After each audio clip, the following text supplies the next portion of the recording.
Jeudi 24 juin, tous est officiellement arrêtés pour les 5 passagers du Titan, le sous-marin proche du Titanic. Parmi eux Paul-Henri Nargeolet. Proche de l'océanologue, James Cameron s'est exprimé, choqué. Le jeudi 24 juin, tous est officiellement arrêtés pour les 5 passagers du Titan, le sous-marin proche du Titanic. Nous pensons maintenant que les passagers sont perdus, a communiqué, quelques minutes avant la conférence de presse des gardes-côtes, la société OceanGate, par communiqué. CNN a confirmé dans la foulée que les débris sont ceux de la coque extérieure du bateau. Vu l'environnement dans lequel se trouvait le sous-marin et étant donné les débris, CST apparemment une implosion lors de la descente, moins d'1 heure après son départ, qui aura coûté la vie des hommes à bord du sous-marin Titan, parmi lesquels Paul-Henri Nargeolet, scientifique français, qui avait été le directeur de l'une des premières missions de recherche sur l'épave du Titanic, Shahzada Dawood, accompagné de son fils Sulman, 19 ans, milliardaire pakistanais proche de Charles III. Un drame qui a vivement fait réagir, notamment LNC.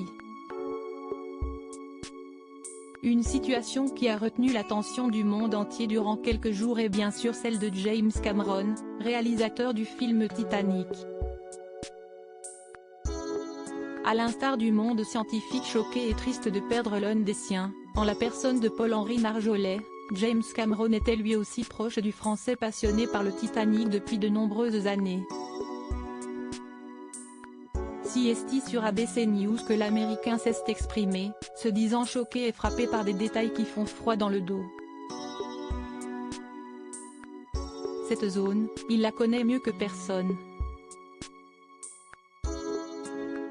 Il faut dire que pour réaliser l'inoubliable et indémodable Titanic, 1997, qui a propulsé Leonardo DiCaprio et Kate Winslet au rang de stars, il l'a longuement étudié.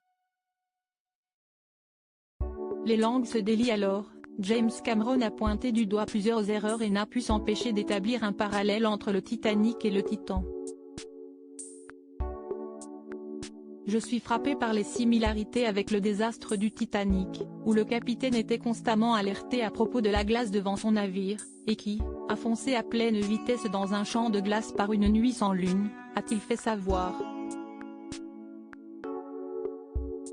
Beaucoup de gens sont morts au final et dans une tragédie très similaire, où les avertissements ont été ignorés à l'exact même endroit.